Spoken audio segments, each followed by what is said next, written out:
إن الحمد لله إن الحمد لله نحمده ونستعينه ونستغفره ونعوذ بالله من شرور أنفسنا ومن سيئات أعمالنا ومن يهده الله فلا مضل له ومن يضلل فلا هادي له وأشهد أن لا إله إلا الله وحده لا شريك له وأشهد أن محمدًا عبده ورسوله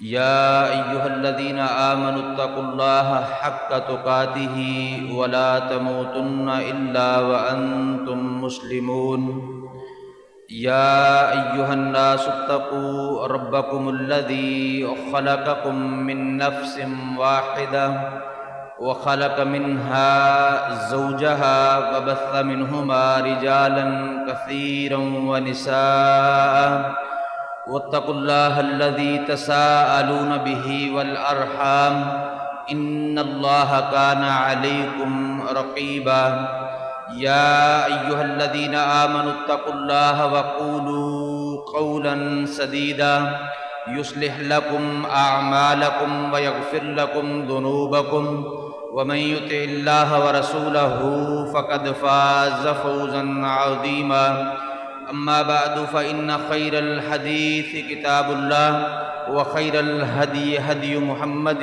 صلى الله تعالى عليه وآله وسلم وشر الأمور محدثاتها وكل محدثة بدعة وكل بدعة ضلالة وكل ضلالة في النار اللهم صل على محمد وعلى آل محمد كما صليت على إبراهيم وعلى آل إبراهيم إنك حميد مجيد اللهم بارك على محمد وعلى آل محمد كما باركت على إبراهيم وعلى آل إبراهيم إنك حميد مجيد رب اشرح لي صدري ويسر لي أمري واحلل عقدة من لساني يفقهوا قولي رب زدني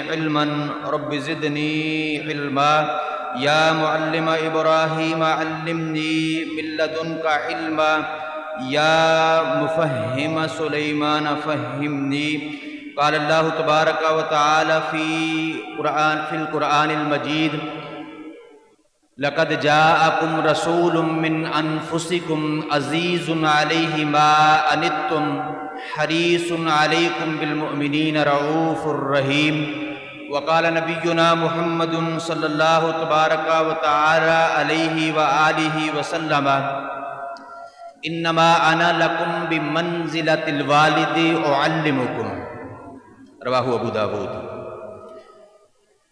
تمام قسم کی تحمیدات، تمجیدات، تقدیسات، عظمت و کبریائی، بڑائی، شہنشائی، مشکل کشائی اس اللہ وحدہ لا شریک کے لیے ہیں جو ساری کائنات کا داتا، دستگیر، غریب نواز، بگڑیا بنانے والا، مشکل کشا اور حاجت روا ہیں۔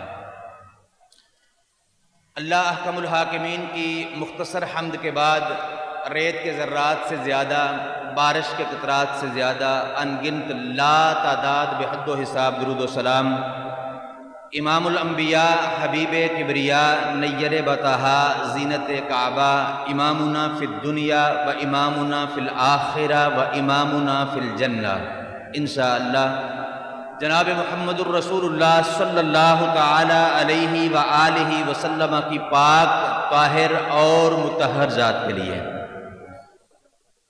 مختصر حمد و ثناء کے بعد دیوگار بزرگوں، دوستوں، بھائیوں، عزت کے لائق اسلامی روحانی ماں اور بہنوں، اللہ احکم الحاکمین کی کلام مقدس قرآن مجید میں سے ایک آیہ کریمہ اور امام کائنات محمد الرسول اللہ صلی اللہ تعالی علیہ وآلہ وسلم کے فرامین میں سے ایک فرمان تلاوت کیا ہے۔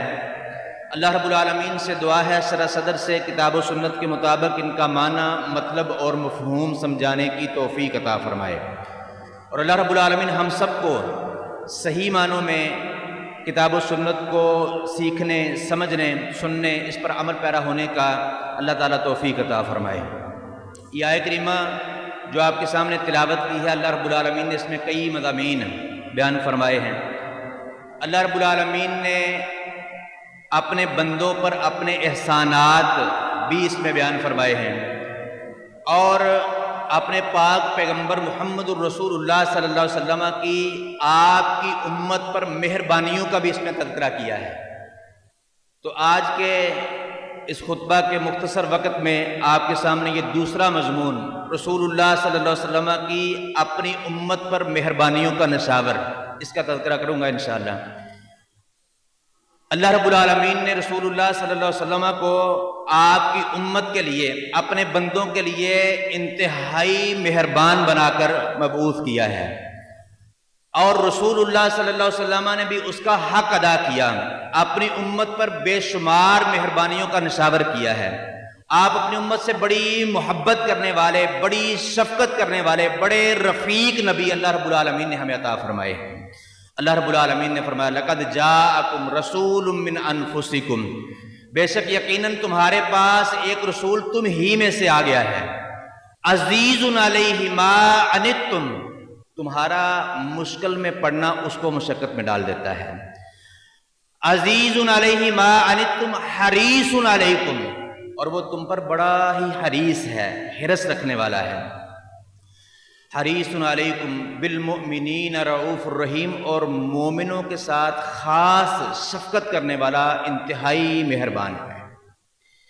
اور اسی طرح قرآن مجید کے ایک اور مقام پہ اللہ رب العالمین نے فرمایا محمد الرسول اللہ والذین معہ اشداء علی الکفار رحماء بینہم، کہ محمد اللہ کے رسول ہیں صلی اللہ علیہ وسلم، اور جو آپ کے ساتھی ہیں، آپ اور آپ کے ساتھی یہ آپس میں انتہائی رحم دل ہیں اور کفار کے لیے بڑے ہی سخت ہیں۔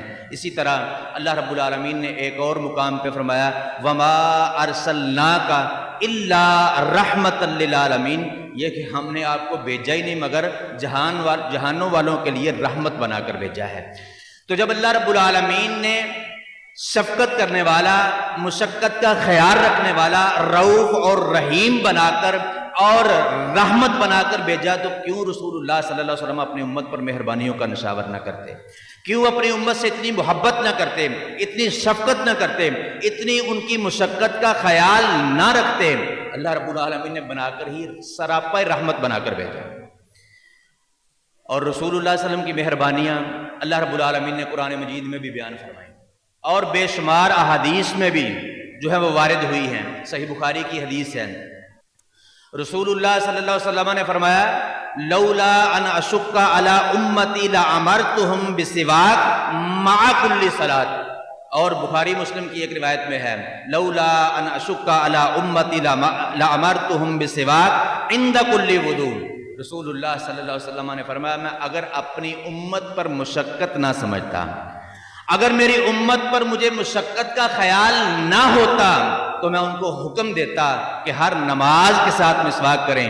اور دوسری روایت میں لولا ان اشق علی امتی لامرتهم بالسواک عند کل وضوء، اگر میں اپنی امت پر مشقت نہ سمجھتا تو میں ان کو حکم دیتا کہ ہر وضو کے وقت مسواک کیا کریں۔ اب دیکھیں یہ آپ کی خواہش ہے، یہ آپ کی چاہت ہے کہ میری امت کے لوگ ہر وضو کے وقت، ہر نماز کے ساتھ مسواک کیا کریں، لیکن حکم نہیں دیا، اپنی خواہش اور چاہت کو اپنے دل کے اندر دفن کر دیا، اپنے سینے کے اندر دفن کر دیا، حکم نہیں دیا۔ کیوں کہ اگر حکم دے دیتے تو کیا ہوتا؟ اصول حدیث کا قاعدہ ہے الامر للوجوب، جب اللہ رب العالمین کا حکم آ جائے، اللہ کے حبیب علیہ الصلوۃ والسلام کا حکم آ جائے، تو وہ امت پر، اللہ کے بندوں پر وہ چیز فرض ہو جاتی ہے، واجب ہو جاتی ہے۔ اگر آپ حکم دے دیتے، امت پر فرض ہو جاتا کہ ہر وضو کے وقت، ہر نماز کے ساتھ مسواک کرنا یہ فرض ہے، اس کے بعد نماز نہیں ہوگی، اس کے بغیر وضو نہیں ہوگا، تو آپ اندازہ لگائیں ایک تو یہ دنیا میں مشقت ہے، بار بار مسواک کرنا دنیا میں مشقت، اس کا خیال رکھا۔ دوسرا، جب اس فرض کے بے شمار امتی تارک بنتے اس کو چھوڑ کر، اب دیکھیں کتنے لوگ ہیں جو وضو کرتے ہیں، کتنے لوگ ہیں جو نمازیں پڑھتے ہیں، اور جو نماز پڑھتے ہیں 5 وقت کی، ان میں سے کتنے ہیں جو مسواک کرتے ہیں؟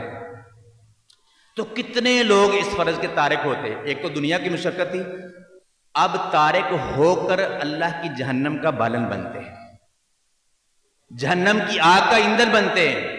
یہ بھی مشقت تھی. تو دنیا اور آخرت دونوں کی مشقتوں کا خیال رکھتے ہوئے نبی مکرم صلی اللہ علیہ وسلم نے اپنی اس خواہش کو، اپنی اس چاہت کو اپنے سینے کے اندر دفن کر دیا، لیکن اپنی امت کو حکم نہیں دیا کہ ان پر مشقت آئے گی. تو کیوں نہ کرتے ہیں؟ یہ مہربانی کا نشاور ہے. یہ کیوں نہ کرتے؟ اس لیے کہ اللہ رب العالمین نے فرمایا لقد جاءکم رسول من انفسکم عزیز علیہ ما عنتم حریص علیکم بالمؤمنین رؤوف الرحیم. اللہ رب العالمین نے فرمایا محمد الرسول اللہ والذین معہ اشداء علی الکفار رحماء بینہم. اللہ رب العالمین نے فرمایا وما ارسلناک الا رحمۃ للعالمین. اللہ تعالیٰ نے سراپا رحمت بنا کے بھیجا، اللہ تعالیٰ نے عزیز بنا کر بھیجا، اللہ رب العالمین نے حریص بنا کر بھیجا، اپنے بندوں کے لیے رفیق بنا کر بھیجا. تو انہوں نے ان سارے اوصاف کا حق ادا کرتے ہوئے اپنی خواہشات کو، بے شمار خواہشات کو اپنے سینے کے اندر دفن کر دیا، لیکن اپنی امت پر فرض نہیں ہونے دیا. تو یہ رسول اللہ صلی اللہ علیہ وسلم کی مہربانی کا نشاور ہے اپنی امت پر. اور صحیح بخاری میں حدیث ہے، رسول اللہ صلی اللہ علیہ وسلم کو ویسے ہر نماز اول وقت میں پڑھنا جو ہے وہ پسند تھا. اللہ رب العالمین کو بھی یہی پسند ہے. صحیح بخاری مسلم کی حدیث ہے، رسول اللہ صلی اللہ علیہ وسلم سے سوال کیا گیا کہ ای الاعمال احب الی اللہ، اللہ تعالیٰ کون سے عمل سے سب سے زیادہ محبت کرتا ہے؟ تو رسول اللہ صلی اللہ علیہ وسلم نے فرمایا الصلاۃ فی اول وقتی. اللہ رب وقتہا، اللہ تعالیٰ کو سب سے زیادہ پسندیدہ یہ کام ہے کہ نماز کو اس کے اول وقت میں ادا کیا جائے.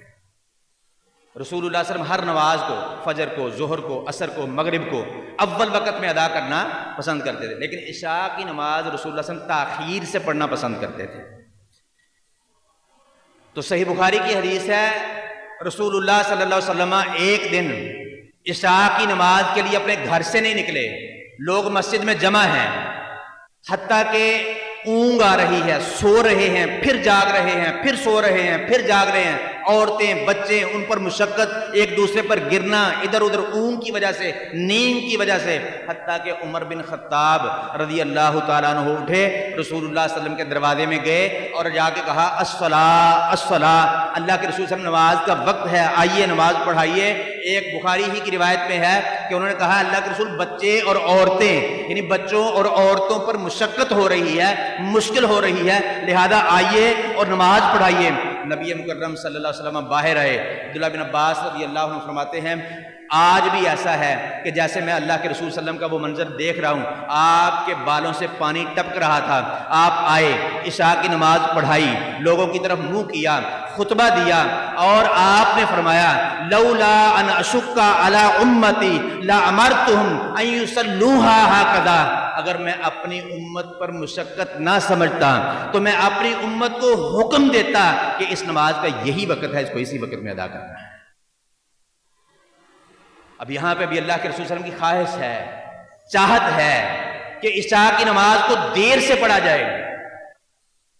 اب رسول اللہ صلی اللہ علیہ وسلم نے یہ حکم نہیں دیا، اگر حکم دیتے تو عشاء کی نماز اسی وقت آدھی رات گزرنے کے بعد جو ہے یا آدھی رات کے وقت ادا کرنا فرض ہوتی.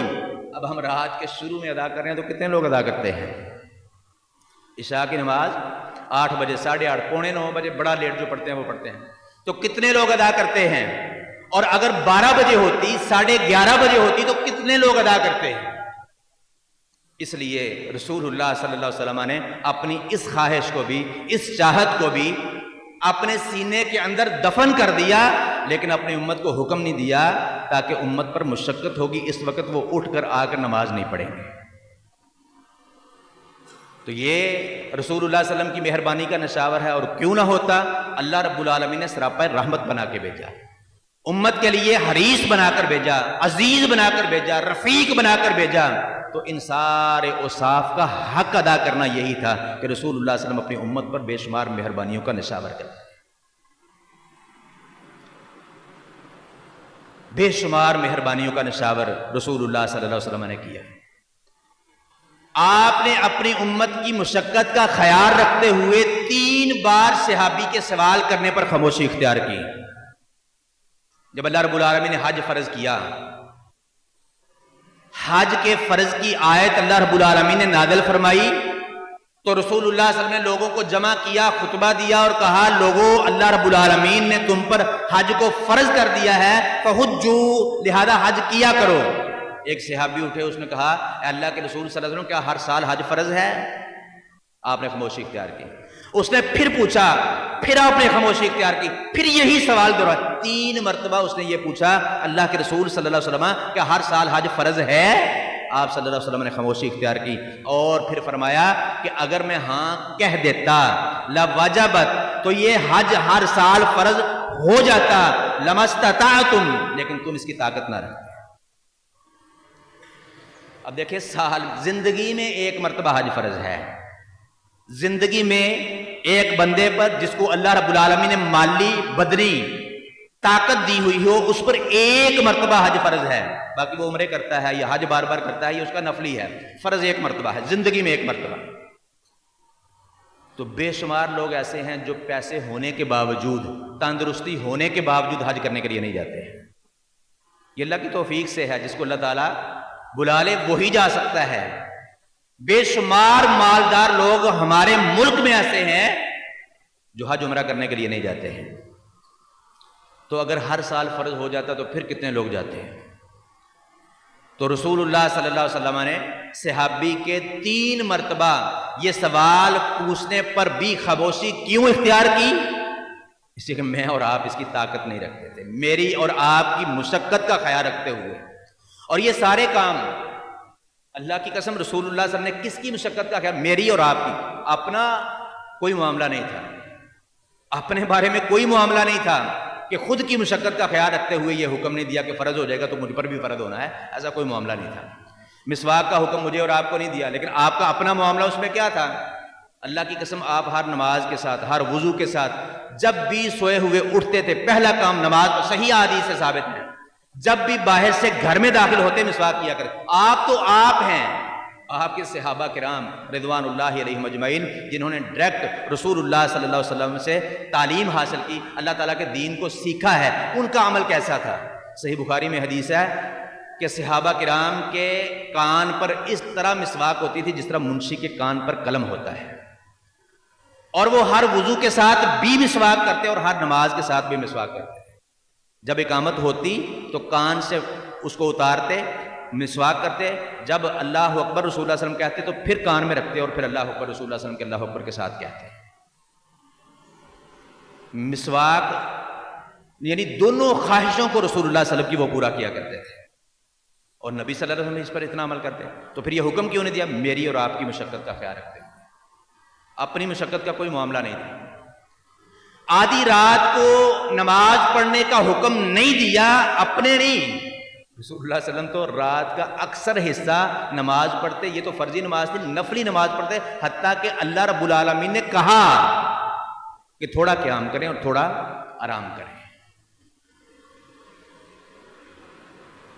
تو اپنی مشقت نہیں، امت کی مشقت کا خیال کرتے ہو، امت پر مہربانی کا نشاور کرتے ہوئے رسول اللہ صلی اللہ علیہ وسلم نے یہ حکم نہیں دیے۔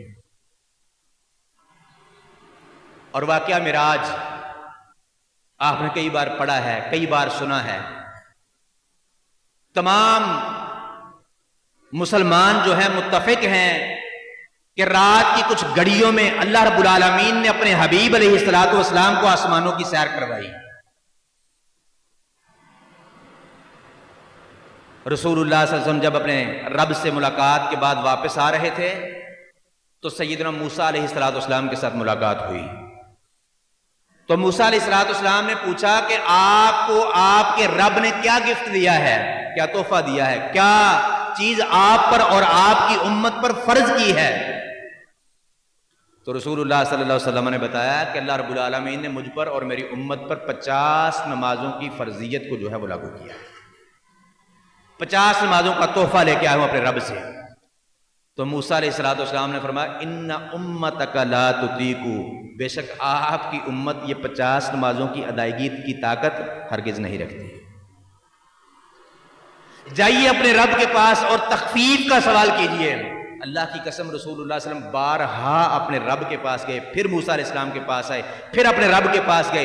ایک روایت کے مطابق 10 ایک کے مطابق 5 نمازیں کم ہوتی گئیں. بار بار رسول اللہ صلی اللہ علیہ وسلم نے یہ سفر کیا. موسیٰ علیہ السلام کے پاس گئے، اپنے رب کے پاس گئے، جا کے تخفیف کا سوال کیا. ہر بار موسیٰ علیہ السلام یہی بولتے ان امتک لا تطیق، آپ کی امت اس کی طاقت نہیں رکھے، جائیے تخفیف کا سوال کیجئے. پھر رسول اللہ صلی اللہ علیہ وسلم جاتے تخفیف کا سوال کرتے. یہ کیوں تھا؟ یہ اپنی مشقت کے لیے، اپنی مشکل کے لیے؟ اللہ کی قسم ہرگز نہیں. یہ تو فرضی نمازیں ہیں نا، یہ تو فرضی نمازیں ہیں. رسول اللہ صلی اللہ علیہ وسلم تو نفلی نمازوں میں اتنی محنت کرتے تھے، رات کی قیام میں، رات کی تہجد کی نماز میں اتنی محنت کرتے کہ صحیح بخاری مسلم کی حدیث ہے، میری اور آپ کی اماں جان سیدہ عائشہ طاہرہ مطہرہ رضی اللہ عنہا فرماتی ہیں کہ آپ اتنا لمبا قیام کرتے تھے حتی یتفتر قدماہ، یہاں تک کہ آپ کے قدم مبارک پھٹ جایا کرتے تھے. اور جو نفلی نمازوں میں اتنی محنت کرنے والا ہو، جو رات کے قیام میں اتنی محنت کرنے والا ہو، دن کی نمازیں اس کے سامنے کیا ہیں؟ وہ مشقت اس کے سامنے کیا ہے؟ تو اپنی مشقت کے لیے نہیں، اللہ رب العالمین کے پاس بار بار گئے اور تخفیف کا سوال کیا. کس کی مشقت کے لیے؟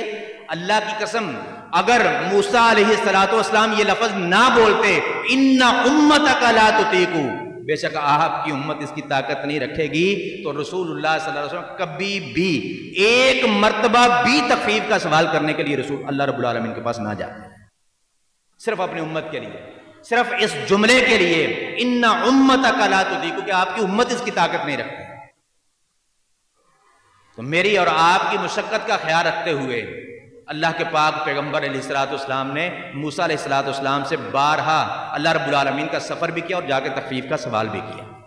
آخر میں پھر جب 5 رہ گئی تو موسیٰ علیہ السلام نے فرمایا ان امتک لا تطیق، آپ کی امت اس کی بھی طاقت نہیں رکھتی، جائیے جا کے تخفیف کا سوال. اللہ رب العالمین کے پیغمبر علیہ الصلوۃ والسلام نے فرمایا اب مجھے حیا آتی ہے، اب مجھے اپنے رب سے شرم آتی ہے کہ میں اب پھر جاؤں تو اتنی نمازوں کے بعد بھی، اتنی تخفیف ہونے کے بعد بھی جا کے تخفیف کا سوال کروں. اللہ کی قسم میرے اور آپ کے پیغمبر جو حیا کا پیکر تھے، جو میرے اور آپ کے لیے محب تھے، رفیق تھے، عزیز تھے، اور بڑی محبت نشاور کرنے والے، بے شمار مہربانیاں نشاور کرنے والے تھے، انہوں نے کہا مجھے شرم آتی ہے. اب امتی کو شرم آتی ہے کہ نہیں آتی ہے؟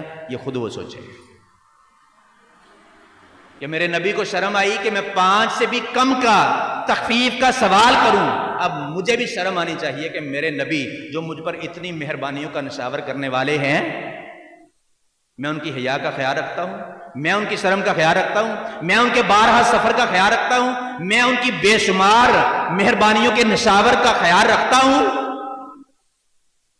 جو 5 رہ گئیں، اور پھر 5 اللہ رب العالمین نے فرمایا کہ میرے ہاں بات کو بدلا نہیں جاتا، میں نے 50 فرض کی تھی، تم نے تخفیف کروا کے 5 کروا لی ہیں، اب تم پڑھو گے 5 میں ثواب 50 کا لکھوں گا. اس کے باوجود امت کی اکثر 5 بھی نہیں پڑھتی ہے. تو باہر کیا ہے؟ رسول اللہ صلی اللہ علیہ وسلم کی یہ مہربانی بھی میرے اور آپ کے لیے تھی. اور خود تو نفلی نمازوں میں اتنی محنت کرتے تھے، ان کو فرضی نمازوں کا، دن کی نمازوں کا کوئی بوجھ نہیں تھا، کوئی بھار نہیں تھا. میرے اور آپ کے لیے بارہا سفر کیا اور تخفیف کا سوال کیا. اس طرح رسول اللہ صلی اللہ علیہ وسلم نے ایک غزوے کے موقع پر، رمضان المبارک کا مہینہ ہے، رمضان کا روزہ رسول اللہ صلی اللہ علیہ وسلم نے صحابہ کرام رضوان اللہ علیہم اجمعین نے رکھا ہوا ہے. صحیح مسلم میں حدیث ہے کہ آپ نے دیکھا کچھ صحابہ، کچھ لوگ، کچھ مجاہد، وہ روزے کی وجہ سے، بھوک کی وجہ سے اور سفر کی وجہ سے نڈھال ہیں، ان پر پریشانی کے تاثرات آپ نے دیکھے. تو رسول اللہ صلی اللہ علیہ وسلم نے پانی کا پیالہ یا دودھ کا پیالہ منگوایا اور سب کے سامنے کھڑے ہو کر وہاں پہ پیا. آپ کو مشقت نہیں تھی، آپ کو مشکل نہیں تھی، صرف لوگوں کی مشقت دیکھ کر کہ اگر یوں ہی کہا جائے گا نا کہ روزہ کھول لو تو یہ نہیں کھولیں گے، تو رسول اللہ صلی اللہ علیہ وسلم نے خود منگوایا، اس کو پیا اور لوگوں کو پینے کا کہا کہ سفر کے اندر مشقت ہے تو پھر روزہ کھول دو. امت کی مشقت رسول اللہ صلی اللہ علیہ وسلم کو برداشت نہیں ہے. صحیح بخاری میں حدیث ہے، رسول اللہ صلی اللہ علیہ وسلم فرماتے ہیں میں مصلی پہ کھڑا ہوتا ہوں لوگوں کو نماز پڑھانے کے لیے، امامت کے فرائض کی ادائیگی کرنے کے لیے، تو میرا ارادہ ہوتا ہے کہ آج قرات کو لمبا کروں گا، کوئی بڑی سورت جو ہے وہ قرات کروں گا، لیکن جب میں بچے کے رونے کی آواز کو سنتا ہوں تو رکوع کر دیتا ہوں، نماز کو چھوٹا کر دیتا ہوں، اس لیے کہ اس بچے کے رونے کی وجہ سے اس کی ماں مشقت میں پڑ جائے گی۔ یعنی امت کی ایک ماں کا مشقت میں پڑنا بھی رسول اللہ صلی اللہ علیہ وسلم کو برداشت نہیں ہے، اس لیے کہ اللہ رب العالمین نے فرمایا لَقَدْ جَاءَكُمْ رَسُولٌ مِّنْ أَنفُسِكُمْ عَزِيزٌ عَلَيْهِ مَا عَنِتُّمْ حَرِيصٌ عَلَيْكُمْ بِالْمُؤْمِنِينَ رَءُوفٌ رَحِيمٌ۔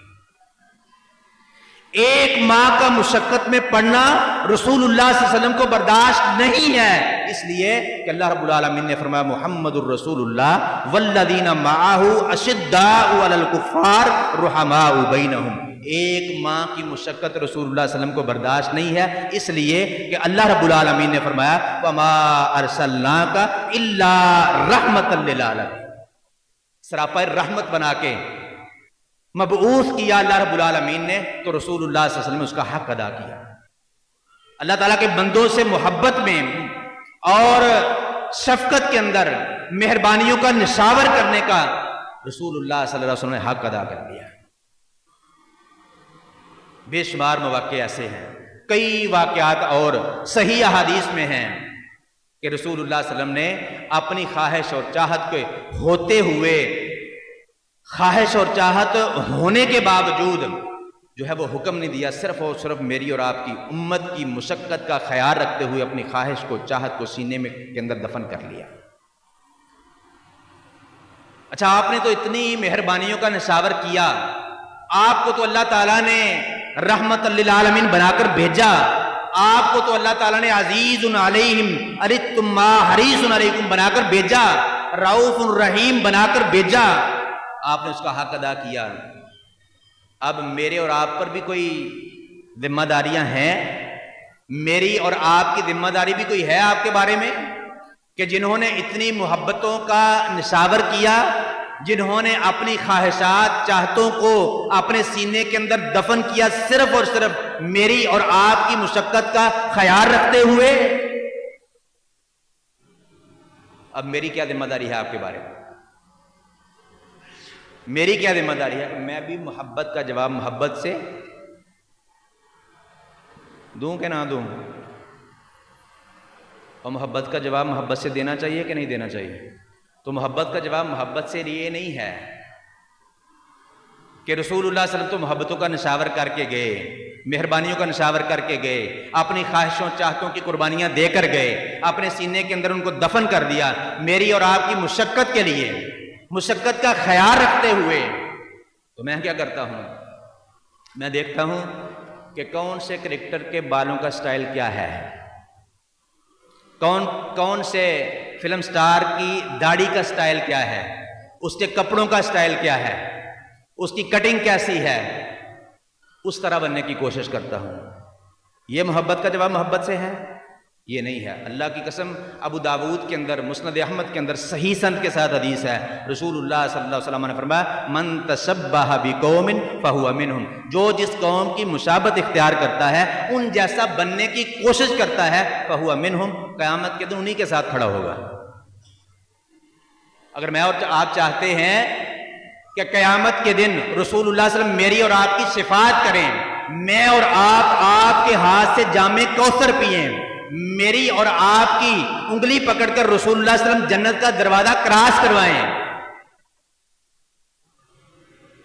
تو پھر مشابہت رسول اللہ صلی اللہ علیہ وسلم کی اختیار، وضاقتہ رسول اللہ صلی اللہ علیہ وسلم کی اختیار کرنی ہوگی، لباس رسول اللہ صلی اللہ علیہ وسلم کا پہننا ہوگا، اور بالوں کا سٹائل رسول اللہ صلی اللہ علیہ وسلم کا بتایا ہوا اپنانا ہوگا۔ جس چیز سے رسول اللہ صلی اللہ علیہ وسلم نے منع کر دیا ہے، یوں کہہ لیں مختصر کہ ما آتاکم الرسول فخذوہ وما نہاکم عنہ فانتہوا کا عملی مصداق بننا ہوگا، کہ صحیح معنوں میں جو اللہ کے رسول صلی اللہ علیہ وسلم نے حکم دے دیا فوراً اس پر عمل پیرا ہو جائیں گے، اور جس چیز سے رسول اللہ صلی اللہ علیہ وسلم کی ممانعت کی دلیل آ گئی فوراً اس سے رک جائیں گے، کوئی چونکے چنانچے نہیں، کوئی بہانہ، کوئی چیز سامنے آڑے نہیں آئے گی، کسی کی محبت، کسی کا کوئی معاملہ جو ہے وہ سامنے آڑ نہیں بنے گا. بس رسول اللہ صلی اللہ علیہ وسلم نے یہ فرما دیا، یہ کرنا ہے، اس سے آپ نے منع کر دیا، اس لیے رکنا ہے. یہ ہے محبت کا جواب محبت سے، کہ آپ نے اتنی محبتوں کا نشاور کیا، اتنی مہربانیوں کا نشاور کیا، اتنی ہماری مشقتوں کا خیال رکھا، ہم آپ کی بات بھی نہ مانیں، ہم آپ کے دین کو بھی نہ اپنائیں، آپ کے واضح طور پہ احکام ہونے کے باوجود ہم کرکٹروں کو دیکھیں، فلم سٹاروں کو دیکھیں، اللہ کے دین کے دشمنوں کو، ہندوؤں، کافروں کو دیکھ کر ان جیسے سٹائل بنانے کی کوشش کریں. یہ محبت کا جواب محبت سے نہیں ہے. ایک حدیث صرف سناتا ہوں، اس کے بعد آج رات سونے سے پہلے میں نے اور آپ نے اپنی محبت کو چیک کرنا ہے کہ ہم واقعی وہ محبت رسول اللہ صلی اللہ علیہ وسلم کرتے ہیں جو اللہ تعالیٰ کو مقصود اور مطلوب ہے، جو آپ کی شفاعت کا سبب بننے والی ہے، جو آپ کے ہاتھ سے جام کوثر پلانے کا باعث بننے والی ہے، یا ایسی محبت ہے جو قیامت کے دن میرے اور آپ کے منہ پہ مار دی جائے، جس سے اللہ تعالیٰ کو کوئی پرواہ نہیں ہے، جو محبت اللہ تعالیٰ کو مقصود اور مطلوب ہے ہی نہیں ہے.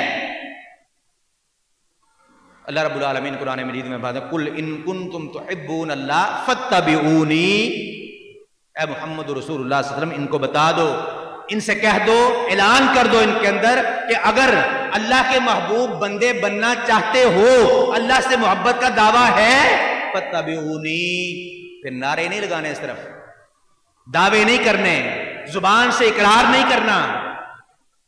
حرمت رسول پہ جان بھی قربان ہے، غلامی رسول میں موت بھی قبول ہے. یہ نعرے، یہ دعوے خالی کام آنے والے نہیں ہیں. فاتبعونی، میری یعنی محمد رسول اللہ صلی اللہ علیہ وسلم کی اتباع کرنی ہے، میرے دین کو اپنانا ہے، میرے احکامات پر عمل کرنا ہے. جو منزل من اللہ دین، شریعت اللہ رب العالمین نے مجھ پر نازل کی ہے، اس کے مطابق اپنی زندگی کے شب و روز گزارنے ہیں.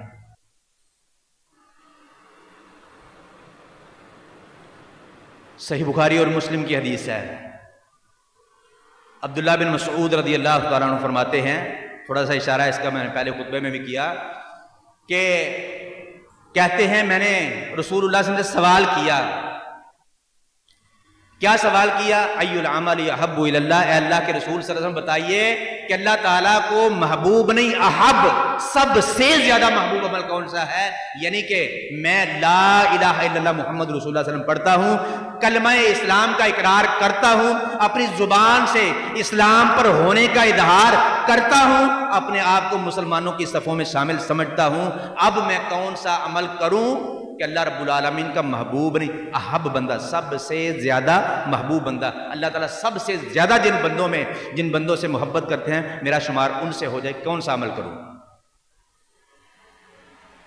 تو رسول اللہ صلی اللہ علیہ وسلم نے فرمایا الصلاۃ علی وقتہا، نماز کو اس کے اول وقت میں ادا کرنا، نماز کو اس کے وقت پر ادا کرنا. ایک روایت میں الصلاۃ فی اول وقتہا، نماز کو اس کے اول وقت میں ادا کرنا، یہ اللہ تعالیٰ کو محبوب نہیں، احب عمل ہے، سب سے زیادہ محبوب. یعنی اللہ تعالیٰ سب سے زیادہ محبت کس بندے سے کرتا ہے؟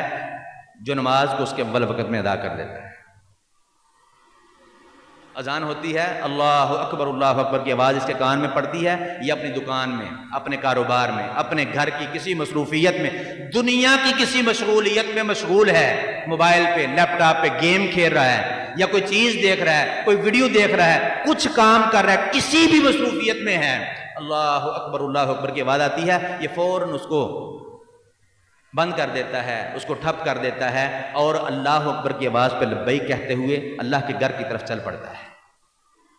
یہ اپنے دعوے میں سچا ہے کہ میں اللہ تعالیٰ سے محبت کرتا ہوں، میں اللہ کے حبیب علیہ الصلوۃ والسلام سے محبت کرتا ہوں.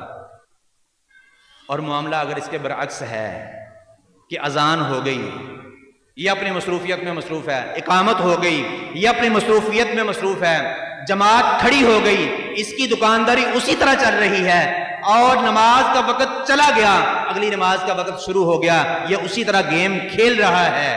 اللہ کی قسم صبح اٹھے شام سونے تک تسبیح کرے، میں اللہ سے محبت کرتا ہوں، میں اللہ کے رسول صلی اللہ علیہ وسلم سے محبت کرتا ہوں، اللہ کی قسم ایسی محبت کی اللہ تعالیٰ کو کوئی پرواہ نہیں ہے. یہ محبت وہ ہے جو کرنے والے کے منہ پر قیامت کے دن مار دی جائے گی. اس محبت کی کوئی محتاجی اللہ رب العالمین کو نہیں ہے. ایسی محبت اللہ تعالیٰ کو مطلوب اور مقصود ہے ہی نہیں. ایسی محبت رسول اللہ صلی اللہ علیہ وسلم سے جام کوثر کا باعث بننے والی نہیں ہے.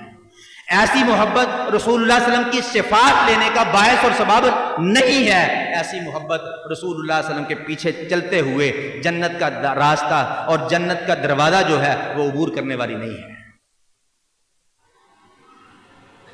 وہ محبت جو جنت میں لے کے جائے گی، جو جام کوثر پلائے گی، جو شفاعت کا باعث اور سبب بنے گی، وہ کیا ہے؟ قُلْ إِن كُنتُمْ تُحِبُّونَ اللَّهَ فَاتَّبِعُونِي. وہ اتباع والی، وہ بات ماننے والی، وہ پیچھے چلنے والی، وہ اپنی زندگی کے شب و روز خوشیاں غمیاں کاروبار معاملات عقائد مسائل رسول اللہ صلی اللہ علیہ وسلم کے منزل من اللہ دین کے مطابق حل کرنے والی.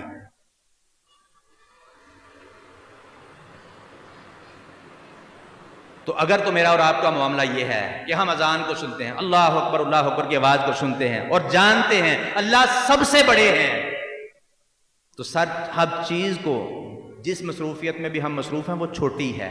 اللہ بڑے ہیں اور بڑے کے گھر سے پکار آئی ہے، آواز آئی ہے، بلاوا آیا ہے، اس کے نام کے ساتھ بلاوا آیا ہے. اگر واقعی اس کو بڑا سمجھتے ہیں تو پھر اس مصروفیت کو بند کرتے ہیں. اشہد ان محمد رسول اللہ کی آواز آتی ہے. اگر محمد رسول اللہ صلی اللہ علیہ وسلم سے محبت ہے، اگر حرمت رسول پہ واقعی جان قربان ہے، اگر غلامی رسول میں واقعی موت قبول ہے، تو پھر اشہد ان محمد رسول اللہ کی آواز پر سب کچھ بند کر کے اللہ رب العالمین کے گھر کی حاضری کے لیے چل پڑے. حی علی الصلاۃ حی علی الفلاح کی آواز کو سن کر ساری زندگی کامیابی کے لیے دھکے کھاتا رہتا ہے، روڈوں پر لوگوں کے دروازوں پر در در جو ہے وہ پھرتا رہتا ہے. اللہ تعالیٰ کے گھر سے آواز آتی ہے آ جاؤ کامیابی کی طرف. اس کو کامیابی سمجھتا ہی نہیں ہے. اگر اس کو کامیابی سمجھے گا تو اللہ کی محبت میں سچا ہے، رسول اللہ صلی اللہ علیہ وسلم کی محبت کے دعوے میں سچا ہے. اگر اس کو یہ کامیابی نہیں سمجھتا، جس کاروبار کے اندر، جس مصروفیت کے اندر، جس دکانداری کے اندر مصروف رہا، حی علی الفلاح کی آواز کو سن کر بھی اللہ کی قسم اس نے حقیقی کامیابی کو پایا ہی نہیں. اس کو پتہ ہی نہیں ہے کہ حقیقی کامیابی جو اللہ رب العالمین نے بتائی، جو رسول اللہ صلی اللہ علیہ وسلم نے جس کو کامیابی سمجھا اور بتلایا ہے، اس کو اس نے چھوڑ دیا. جس کو اللہ کے رسول نے دھوکے کا سامان کہا ہے، اس کو کامیابی سمجھ کر اس میں لگا رہا.